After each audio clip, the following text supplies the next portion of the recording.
الله الرحمن الرحيم. الحمد لله رب العالمين. الحمد لله حمدا جميل العاشقين، حمدا جميل الذاكرين. Beliau setelah menyapa hadirin hadirat yang saya bersama. Assalamualaikum warahmatullahi wabarakatuh. Beliau memulai dengan ucapan Bismillahirrahmanirrahim dan memuji Allah Subhanahu wa Ta'ala dengan pujian orang-orang yang beriman kepada Allah Subhanahu wa Ta'ala dan pujian orang-orang yang mencintai kepada Allah. وبحب نبيه المصطفى عليه الصلاة والسلام في هذه الليلة المباركة. Wahai para saudara-saudaraku, juga saudari-saudariku yang mulia semuanya, yang mana wajah-wajah Bapak Ibu semuanya menampakkan rasa rindu kepada Nabi Agung Muhammad Sallallahu Alaihi Wasallam. وبعد أيها الإخوة أيتها الأخوات، نحن في ليلة مباركة. Selanjutnya para Bapak Ibu semuanya yang kami muliakan, kita semuanya malam ini adalah pada malam yang penuh berkah. هي الليلة الزهراء. Yaitu malam yang berkembang, yang mengeluarkan bunga-bunga. وغدا هو اليوم الأزهر الأغر، يوم الجمعة. Karena besok adalah hari Jumat, yang hari yang selalu didudukan oleh umat mukmin. ورد في الحديث أن النبي صلى الله عليه وآله وصحبه وسلم كان يقيم مجلسي علم في الأسبوع لصحابته مساء الاثنين ومساء الخميس. Telah datang riwayat dari Rasulullah Sallallahu Alaihi Wasallam bahwasannya beliau Nabi Agung Muhammad Sallallahu Alaihi Wasallam itu mengkhususkan pada setiap minggu, perjalanan satu minggu, satu pekan itu ada dua majlis, yaitu majlis hari Senin sore dan majlis hari Kamis sore untuk para sahabatnya. فنحن في هذا المجلس اليوم. Maka kita semuanya pada malam hari ini menempati dengan majlis taklimnya Rasulullah kepada para sahabatnya pada malam ini. ونحن مع حديث حبيبنا ونبينا محمد عليه الصلاة والسلام. Dan kita semuanya bersama dalam kerinduan kepada junjungan kita, baginda kita Nabi Agung Muhammad Sallallahu Alaihi Wasallam. حيث قال لأحبابه وأنتم كلكم تحبونه عليه الصلاة والسلام. Pada saat beliau junjungan kita Nabi Agung bersabda kepada para orang-orang yang dicintainya, Bapak Ibu semuanya, dan beliau menyampaikan, Bapak Ibu semuanya, beliau yakin adalah juga orang-orang yang mencintai Rasulullah Muhammad Sallallahu Alaihi Wasallam. قال أكثروا علي من الصلاة في الليلة الزهراء واليوم الأزهر. Bapak Ibu semuanya, perbanyaklah bersolawat kepadaku, kata Rasulullah, pada malam yang penuh bunga ini, Az-Zahra, dan hari yang bertebaran dengan wangi Rasulullah Muhammad SAW, yaitu hari Jumatnya. هذه هي الليلة الزهراء، ليلة الجمعة. Pada malam inilah kita sedang berada pada malam yang penuh dengan aroma wangi bunga. وغدا هو اليوم الأغر الأزهر، يوم الجمعة. Begitu juga besok hari Jumat adalah hari yang lebih penuh dengan aroma wangi. وأنتم أهل حب رسول الله عليه الصلاة والسلام. Dan Bapak Ibu semuanya adalah orang-orang yang dalam hati terpancar rasa rindu dan cinta kepada Nabi Agung Muhammad Sallallahu Alaihi Wasallam. فمن أحب رسول الله عليه الصلاة والسلام وجب عليه أن يكثر الصلاة والسلام عليه.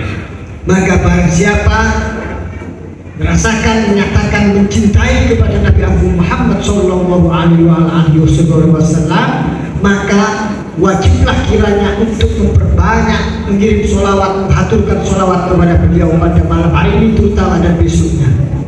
فمن أحب رسول الله يرفع يده. Maka Bapak Ibu siapa yang merasa mencintai Rasulullah mengangkat tangannya. Lebih kuat lagi, betul merasakan dari hati. فمن أحب رسول الله صلى الله عليه وسلم لا يبيت هذه الليلة حتى يصلي عليه أقل ما يمكن 100 مرة. Maka barang siapa يصلي ويسلم. Maka barang siapa yang tadi merasakan ikrarnya untuk mencintai Rasulullah Shallallahu Alaihi Wasallam, maka saya berpesan malam hari ini hendaklah jangan sampai pergi ke tidur sebelum bersolawat kepada beliau, berkirim salam kepada beliau minimal 100 kali. فقد ورد في الحديث أكثركم صلاة عليه أقربكم مجلسا مني يوم القيامة. Telah diriwayatkan oleh hadis Rasulullah Shallallahu Alaihi Wasallam, beliau bersabda, siapa di antara kalian yang paling banyak berkirim salawat kepadaku, berkirim salam kepadaku, maka nanti yang paling dekat kedudukannya, tempat duduknya nanti di surga bersama Rasulullah Shallallahu Alaihi Wasallam. ومن صلى علي مرة صلى الله عليه بها 10. Barang siapa bersolawat dan bersalam kepadaku kata Rasulullah 1 kali, maka Allah akan mengirimkan salam salawat kepada orang tadi 10 kali. ومن صلى علي 10 صلى الله عليه بها 100. Barang siapa bersolawat kepadaku 10 kali, maka Allah akan bersolawat kepada orang tadi 100 kali. ومن صلى علي 100 صلى الله عليه بها 1000. Maka barang siapa bersolawat kepadaku, kata Rasulullah 100 kali, maka Allah akan bersolawat kepadanya dengan mengirimkan solawat kepada 100 kali tadi, maka Allah mengirimkan solawat 1000 kali. ومن صلى علي 1000 دخل الجنة. Barang siapa bersolawat 1000 kali kepadaku, kata Rasulullah, maka dakhalal jannah, pasti masuk surga. إن الصلاة على سيدنا رسول الله التي تنفعنا في الدنيا وتنفعنا يوم القيامة. Sesungguhnya salawat kita kepada Rasulullah Nabi Muhammad Shallallahu Alaihi Wasallam itu adalah memberikan kemanfaatan kepada kita. Kemanfaatan itu mulai kemanfaatan ada di dunia, apalagi nanti di akhirat. هي الصلاة التي يظهر معها تخلقنا بأخلاق النبي صلى الله عليه وسلم. Bagaimana salawat yang itu memberi kemanfaatan itu adalah bersalawatnya kita kepada Rasulullah diiringi dengan usaha dan ikhtiar Bapak Ibu semuanya untuk berusaha memantaskan diri dengan perilaku dan akhlak budi pekerti Rasulullah Kanjeng Nabi Baginda Muhammad Shallallahu Alaihi Wasallam. فمن أحب رسول الله عليه الصلاة والسلام درس أخلاقه وسيرته.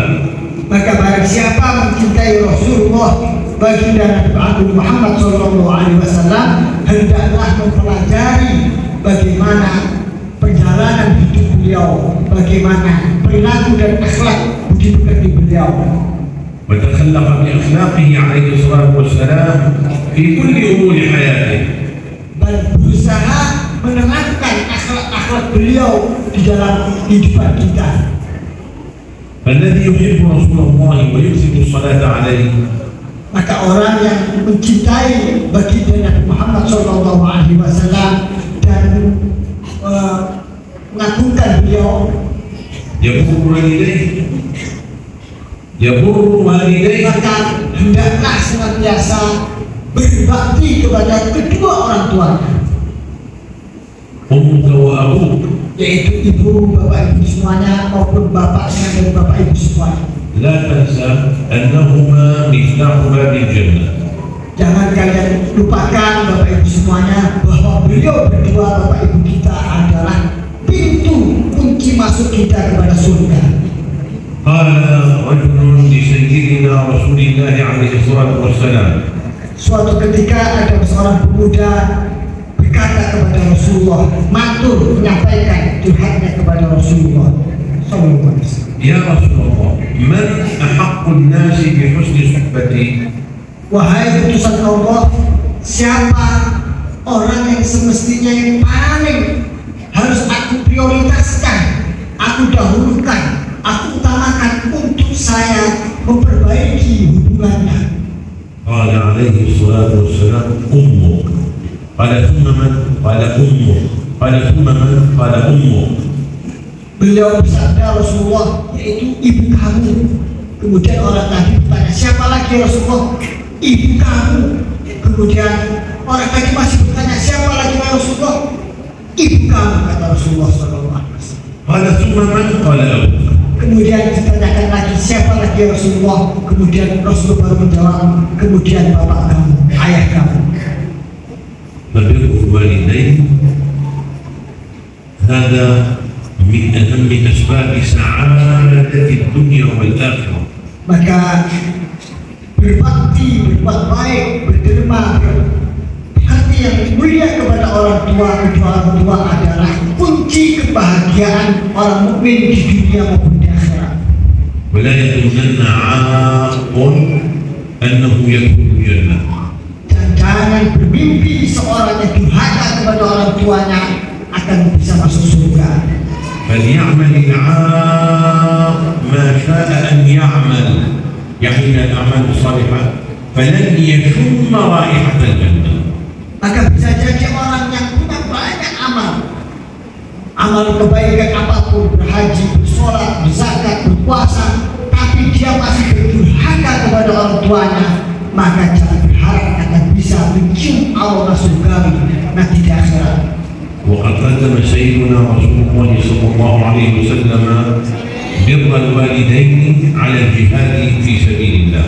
Bahkan beliau menyampaikan di dalam hadis Rasulullah SAW, Rasulullah itu lebih mengutamakan atau mendahulukan birrul walidain atau berbakti kepada kedua orang tua melebihi daripada keutamaan berjihad fi sabilillah. أتاه رجل يريد أن يجاهد في سبيل الله فقال أبواك على قيد الحياة؟ قال نعم يا رسول الله. Suatu ketika seorang sahabat bertanya kepada Rasulullah dan berizin untuk ikut dalam medan perang bersama pasukan. Kemudian Rasulullah bertanya, apakah kedua orang tua kamu masih hidup? قال ففيهما فجاهد. Pada saat sahabat tadi menjawab, iya masih hidup wahai Rasulullah, maka Rasulullah mengatakan, maka kepada kedua orang tua itulah kamu berjihad, yaitu berbakti dengan kebaikan. وبكلمة مختصرة البر والعقوق دين ووفاء. Dengan kalimat yang lain beliau menyampaikan yang satu adalah birrul walidain, berbakti kepada orang tua adalah sebuah rasa ketundukan, sementara kedurhakaan kepada orang tua itu adalah kita seperti berhutang. ما تفعله مع أبويك سوف تحصده إن خير فخير وإن شر فشر. Apabila yang kita lakukan berbakti, perilaku kebaikan kepada orang tua itu adalah kebaikan, maka anak-anak kita akan membalas kebaikan untuk bapak ibu semuanya, untuk kita semua sendiri. Sementara kalau keburukan, wal'iyadzubillah, nanti anak-anak kita dikhawatirkan akan melakukan hal yang sama kepada orang tuanya. ومن التخلق بأخلاق النبي عليه الصلاة والسلام أيضا. Yang kedua, beliau akan menyampaikan dan di antara berperilaku, berakhlak seperti perilaku Rasulullah baginda Nabi Agung Muhammad Sallallahu Alaihi Wasallam, yaitu قضاء حوائج الناس المحتاجين. Yaitu bagaimana kita semuanya memperhatikan, memenuhi apa yang dibutuhkan oleh manusia yang lain. فقد كان النبي عليه الصلاة والسلام ربما تستوقفه المرأة العجوز في الطريق فيقف وينحني ويسمع كلامها. Maka bisa jadi suatu ketika ada seorang ibu yang mungkin sepuh sudah beranjak tua di jalan, kita hanya sekedar mendengarkan apa yang dimauinya. Kadang seorang tua mau bertanya, malu atau tidak tahu, kita hendaklah menyapanya. Ada apa kakak, ada berapa kecil.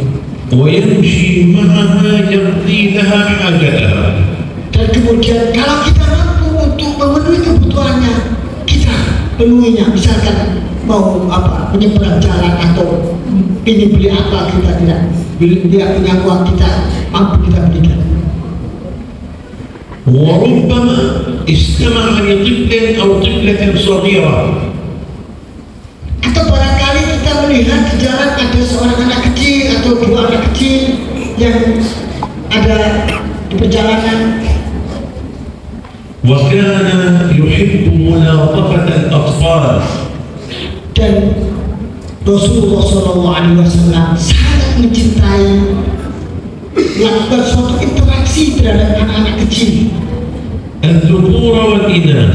baik itu dengan kelemah lembutannya Rasulullah SAW kepada anak kecil tadi, baik anak kecil laki-laki maupun anak kecil perempuan.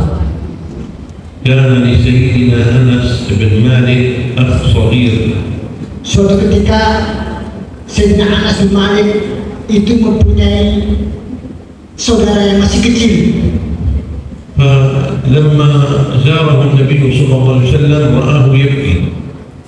Pada saat suatu ketika Rasulullah bersandar bersilaturahim ke rumahnya Anas bin Malik, melihat daripada saudaranya yang masih kecil itu menangis. فسأله على ماذا يبكي أخوك يا أنس.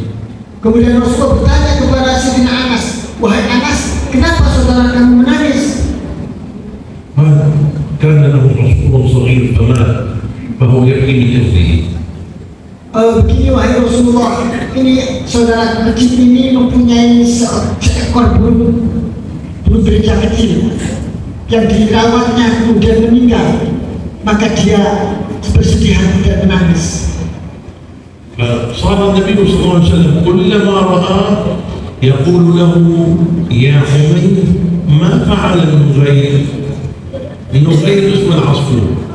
Ya, maka beliau setiap bertemu dengan saudaranya Sayyidina Anas bin Malik tadi yang masih kecil, selalu teringat dengan peristiwa itu, sehingga menyapanya dengan sebuah sapaan yang akrab sampai besar sekalipun, dengan bahasa ya Umair, ma fa'ala Umair.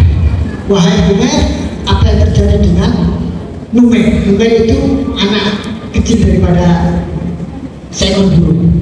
وكلما قالها له النبي صلى الله عليه وسلم يضحك الطفل. Maka setiap Rasul menyapa anak itu dengan sapaan seperti tadi, maka anak itu merasa berbesar hati disapa dengan sapaan yang sangat akrab oleh Rasulullah baginda Nabi Muhammad sallallahu alaihi wasallam.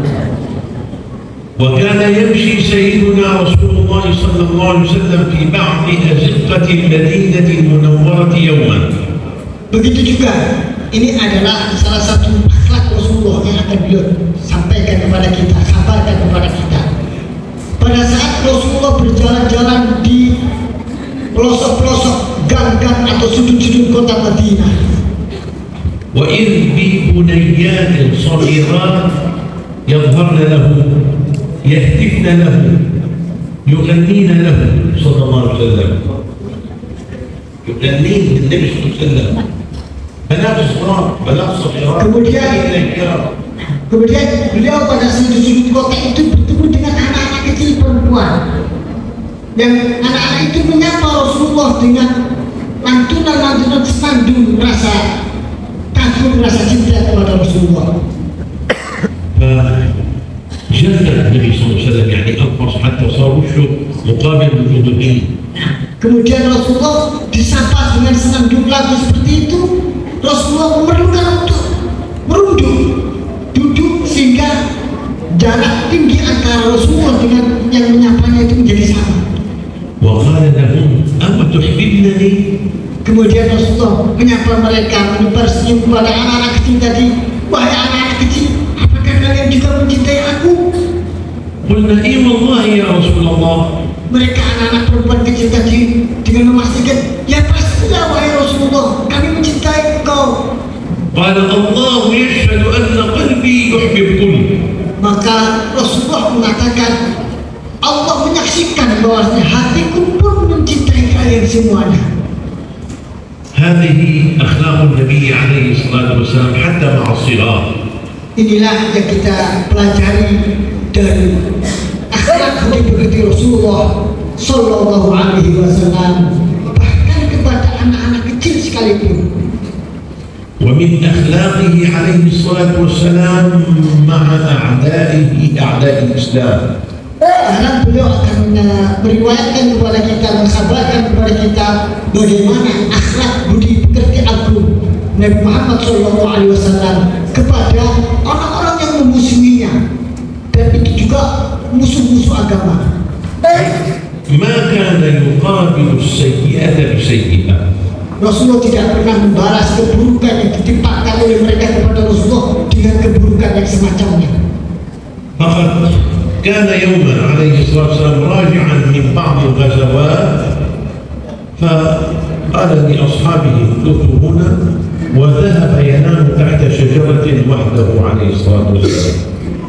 Suatu ketika dalam perjalanan pulang dari sebuah peperangan, Rasulullah Sallallahu Alaihi Wasallam kembali bersama para sahabat. Kemudian sahabat berkumpul dalam sebuah markas. Rasulullah agak menyamping di sebuah pohon dan berdiri di sana. فعلق النبي صلى الله عليه وسلم سيفه بالشجرة ونام تحتها. Kemudian Rasulullah menggantungkan pedangnya di dalam pohon tadi, kemudian beliau istirahat tidur di bawahnya pohon. وإذ بواحد من أعدائه يتبعه. Kemudian tiba-tiba ada salah satu seorang musuhnya Rasulullah SAW datang kepadanya. فلما رآه بقي وحده وانصرف عنه أصحابه استغلها فرصة يريد أن يقتل رسول الله عليه الصلاة والسلام. Dengan memintai dan mengetahui bahwasanya Rasulullah berada sendirian jauh dari para pengawal dan sahabatnya, maka dia memberanikan diri untuk mau membunuhnya. فأتى متسللا وأخذ سيف رسول الله صلى الله عليه وسلم ونكشه فيه هكذا وقال قوم يا محمد.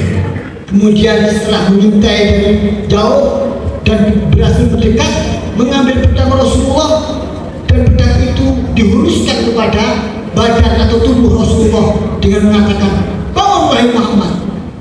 من يمنعك مني يا محمد. Sekarang siapa yang bisa menghalangimu dariku untuk aku lakukan keburukan kepada Muhammad? وقال النبي صلى الله عليه وسلم بكل هدوء الله يمنعني منه.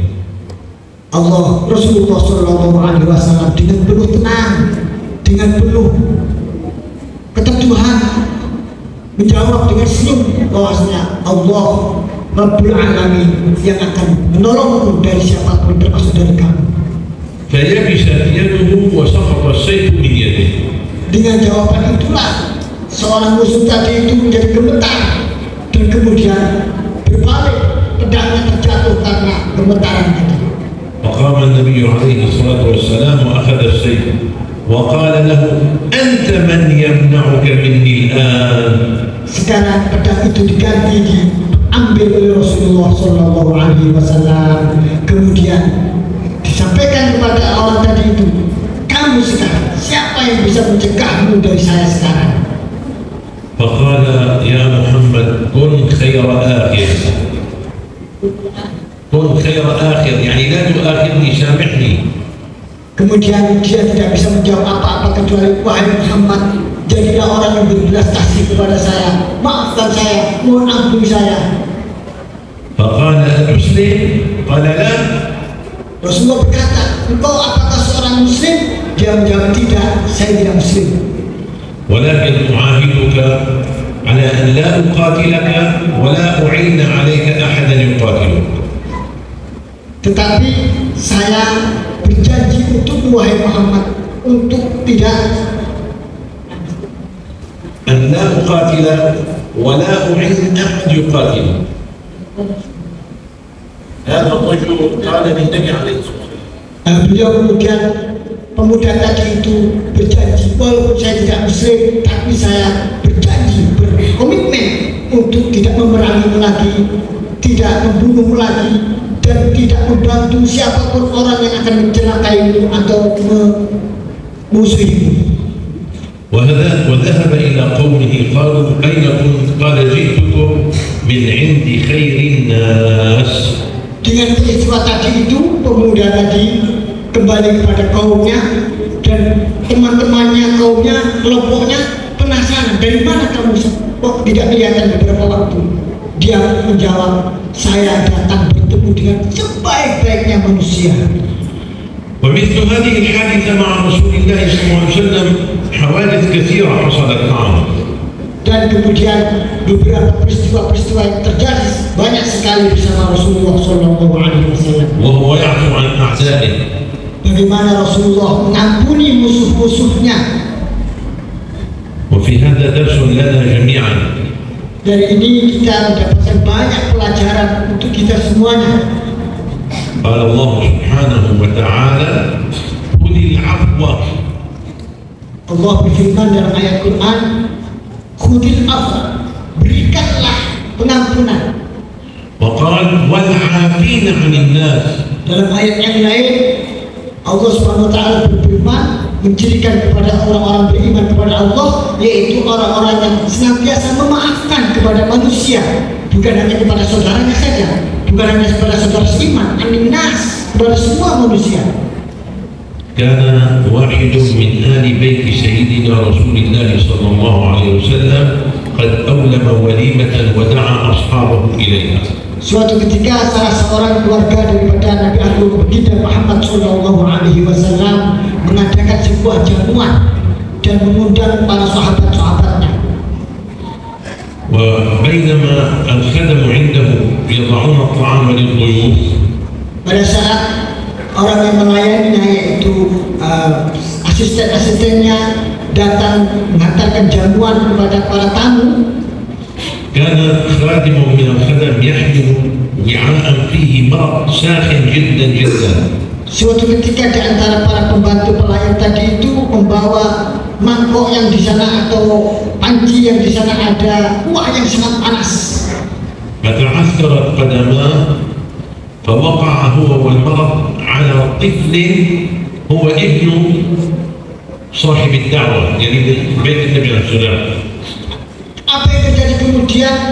Pelayan ini kurang tangkas mungkin atau bagaimana sehingga tersandung kakinya sehingga mangkoknya tumpah yang dengan kuah yang panas itu mengenai daripada anak kecil, yang anak kecil itu adalah putra daripada yang mempunyai walimah, yang mempunyai hajat atau yang soibul bait tadi. فمات الطفل. Kemudian anak kecil tadi itu meninggal. فغضب أبوه وهو ابن رسول الله. Kemudian kita tahu orang tuanya marah sekali.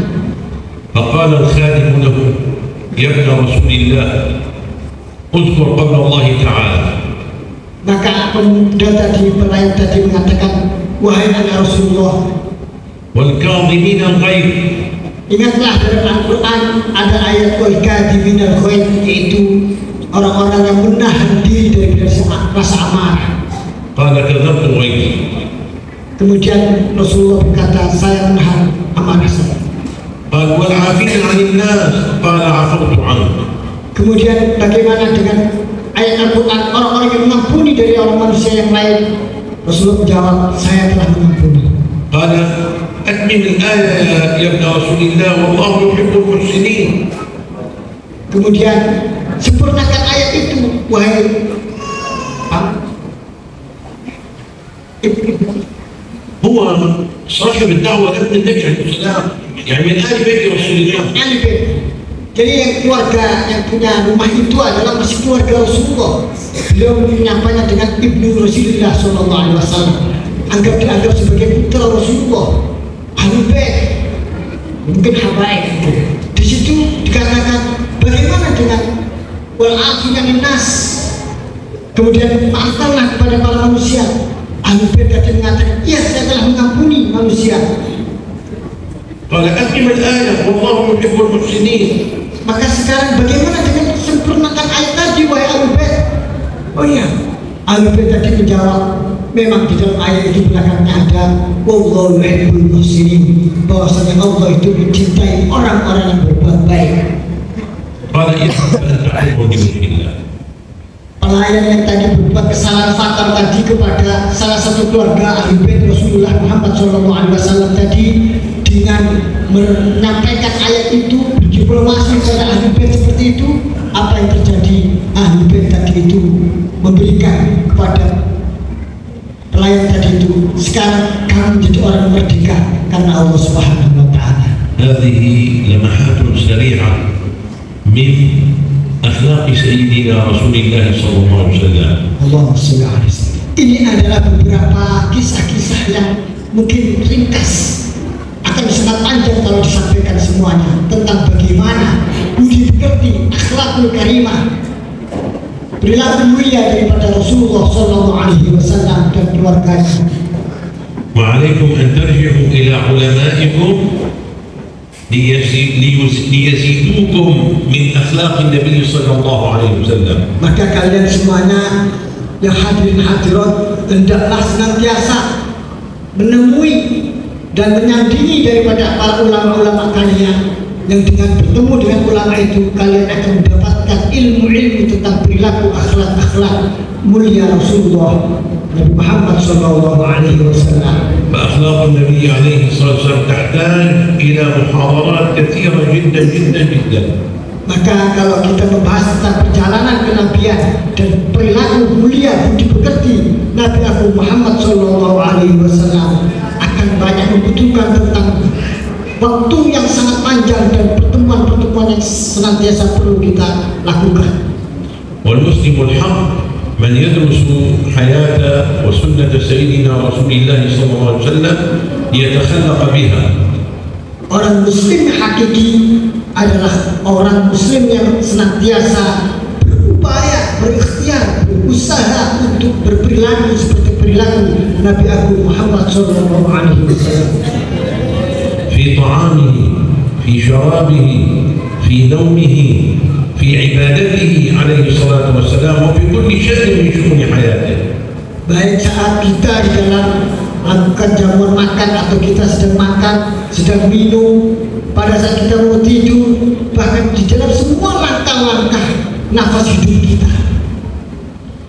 المسلم الحق المحب لرسول الله عليه الصلاة والسلام هو الذي يسير على الصراط المستقيم الذي ابتدأه لنا نبينا عليه أفضل الصلاة وأتم التسليم. Allahumma shalli.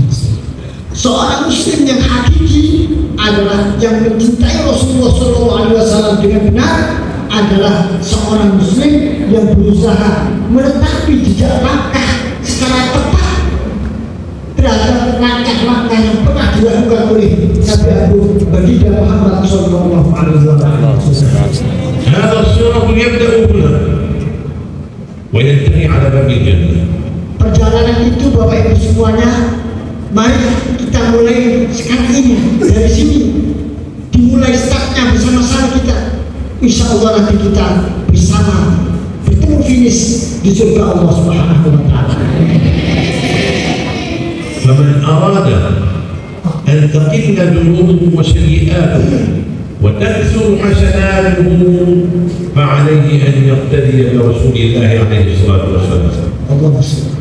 Maka barang siapa Bapak Ibu semuanya yang berkeinginan untuk mengurangi keburukan-keburukannya, dosa-dosanya, dan memperbanyak kebaikan-kebaikannya, maka hendaklah senantiasa berupaya untuk mengikuti jejak langkah al-iqtidah, yaitu menerapkan apa yang dicontohkan oleh Nabi Agung Baginda Muhammad sallallahu alaihi wasallam. قال الله سبحانه وتعالى لنا جميعا Allah Subhanahu wa taala berfirman, mengatakan kepada kita, لقد كان لكم في رسول الله أسوة حسنة. sungguh bagi kalian telah ada suri teladan yang mulia. أقول لكم الآن مسألة صغيرة جدا جدا جدا. Saya akan menyampaikan kepada kalian sebuah permasalahan kecil sekali, sepele sekali. رأيت كثير من إخواننا الإندونيسيين رجالا ونساء يقعون فيها. Yang saya perhatikan, izin saya sampaikan, saya perhatikan banyak sekali masyarakat kita, laki-laki perempuan, masyarakat Indonesia masih terjebak dalam masalah itu. وهي مسألة على صغرها تبطل غسل الجنابة وتبطل الوضوء وتبطل الصلاة. Itu suatu masalah yang kalau kita tidak selesaikan sepele sekali tapi bisa membatalkan wudhunya, membatalkan mandi besarnya, otomatis tidak sah sholatnya. وهي إطالة بعض الأظافر. Yaitu beliau sering melihat di antara kita, mohon maaf, masih banyak yang memperpanjangkan kukunya. سواء كان ضيفا أم 10 أظافر. Baik itu kuku yang bisa masih bersih ataupun apalagi yang sudah panjang kotor lagi. الصلاة باطلة وغسل الجنابة باطل والوضوء باطل. Karena beliau menyatakan itu bisa menjadikan sholatnya batal, wudhunya tidak sah, mandi besarnya juga tidak sah. فقد أخرج الإمام أحمد في مسنده والبخاري ومسلم في صحيحيهما وأصحاب السنن في سننهم عن سيدنا أنس رضي الله عنه قال. Telah diriwayatkan dari Imam Ahmad dalam kitab As-Sunnah, juga diriwayatkan oleh Imam Bukhari dan Imam Muslim dalam Sahih-Sahihnya, bahwasannya عن سيدنا أنس رضي الله عنه قال. dari Sayyidina Anas radhiyallahu anhu menyatakan, وقت لنا رسول الله صلى الله عليه وسلم في قص الظفر. Rasulullah memberikan waktu kepada kita untuk memotong kukunya, kuku kita. ونتف الإبط وحلق العانة. نتف الإبط وحلق العانة 40 يوما. Dan beliau juga memesankan, jadi memotong kuku, memotong bulu ketiak maupun memotong bulu kemaluan paling tidak 4 hari sekali. إلى 15 يوم ندخل في الكراهة. إلى 15 يوم ندخل في الكراهة. إلى 40 ندخل في الحرمة. Sampai kepada batas 15 hari itu menjadi makruh. Kalau sampai 40 hari bahkan bisa haram. فهذه واحدة بسيطة صغيرة جدا جدا جدا وأنا رأيتها على الكثير من الرجال والنساء في إندونيسيا. Ini beliau sampaikan, mohon maaf, ini adalah perkara yang sepele bagi seorang muslim. Tetapi mohon maaf, saya masih banyak melihat anak-anak kita, pemuda-pemudi kita tidak memperhatikan. وأنتم تعلمون أنها واقعة المسلمين هنا أم لا؟ Dan kalian semua tahu bahwasanya apa yang terjadi di antara umat Islam. إيه أم لا؟ Betul apa tidak? Apa terjadi? Apa tidak, Ibu? نعم. ولا حول ولا قوة إلا بالله العلي العظيم. Jadi beliau tidak salah jadi melihat seperti itu. هناك أمور أخرى كثيرة ينبغي أن نكون حذرين من الوقوع فيها. Oleh karena itu banyak sekali permasalahan-permasalahan yang lain yang para hadirin-hadirat senantiasa ayo kita komitmen untuk meningkatkan Islam kita. قد يقع خلاف بينك وبين أخيك أو بينك وبين جارك فنحلف يمين ما عاد زور ما عاد كلب وما عاد حديث. Bisa jadi di antara kita ada yang mempunyai permasalahan sedikit, perselisihan mungkin dengan sesama saudara kita atau mungkin dengan tetangga kita, maka bagaimana kita akan bisa menyelesaikan itu? هل يجوز للمسلم أن يقاطع أخاه أو جاره أو أحدا من المسلمين أكثر من 3 أيام؟ Apakah diperbolehkan bagi seorang muslim untuk tidak bertegur sapa kepada saudaranya atau kepada tetangganya atau kepada siapapun manusia lain melebihi dari 3 hari? قال النبي عليه الصلاة والسلام لا يحل لمسلم أن يهجر أخاه فوق 3 يعني فوق 3 أيام. Nabi Agung Baginda Muhammad Sallallahu Alaihi Wasallam menyatakan bahwasanya tidak halal atau maknanya adalah haram, tidak boleh bagi seorang muslim untuk yahjur, yaitu tidak menyapa saudaranya yang muslim lebih dari 3 hari. يلتقيان فيعرض هذا ويعرض هذا. Saling bertemu, berpapasan, tapi berusaha wajahnya dipandang ke sana ke sini. وخيرهما الذي يبدأ صاحبه بالسلام. Maka di antara 2 orang yang tadi itu tidak bertegur sapa, yang saling berpaling tadi, siapa yang lebih utama, siapa yang lebih mulia adalah di antara 2 itu yang paling pertama memulai untuk bertegur sapa. في حديث آخر Dalam hadis yang lain beliau akan meriwayatkan, إذا جاءك أخوك أو من جاءه أخوه متنصلا من ذنبه يعني معتذرا إليه. apabila datang kepada kita semuanya, saudara kita atau orang siapapun yang datang kepada kita untuk meminta maaf atas sebuah kesalahannya, فليقبل منه ذلك محقا كان أو مبتلا. حق معك أو حق عليك وإذا يعتذر منك يجب عليك أن تقبل اعتذاره. maka wajib bagi kita untuk menerima permintaan maafnya, walaupun kebenaran ada pada diri kita, kesalahan ada di mereka atau dia, tapi dia sudah minta maaf, maka wajib kita untuk melupakan siapa yang salah atau benar. Mari kita wajib memaafkan. فمن لم يقبل عذر أخيه فلن يرد عليه الحوض يوم القيامة. فمن لم يقبل عذر أخيه لن يرد الحوض على رسول الله يوم القيامة. الله أكبر.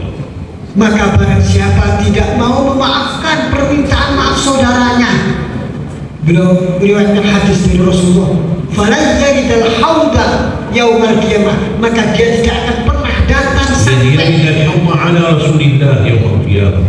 maka tidak pernah akan sampai kepada telaga yang pada telaganya Kausar Rasulullah Muhammad sallallahu alaihi wasallam. Qulu amin. Maka Allahumma amin, kita katakan amin. Allahumma 'allimna ma yanfa'una. Allahumma amin. وانفعنا بما علمتنا وزدنا علما وعملا متقبلا برحمتك يا ارحم الراحمين. ونسمع دعاء الختام من فضيلة الشيخ. الحمد لله رب العالمين، وافضل الصلاة وتم التسليم على سيدنا محمد وعلى آله وصحبه أجمعين. اللهم اجعل جمعنا هذا جمعا مرحوما، واجعل تفرقنا من بعده مباركا ميمونا معصوما، ولا تجعل اللهم فينا ولا منا ولا من جوارنا شقيا ولا مطرودا ولا محروما من رحمتك يا أرحم الراحمين. اللهم علمنا ما ينفعنا وانفعنا بما علمتنا وزدنا علما وعملا متقبلا برحمتك يا ارحم الراحمين.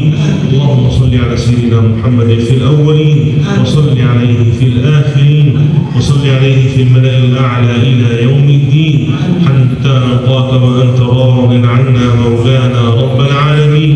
اللهم يا مقلب القلوب والابصار ثبت قلوبنا على دينك، ثبت قلوبنا على طاعتك، ثبت قلوبنا على محبتك ومحبة نبيك وأوليائك. وصلى الله على سيدنا محمد وعلى آله وصحبه وسلم، والحمد لله رب العالمين. الفاتحة.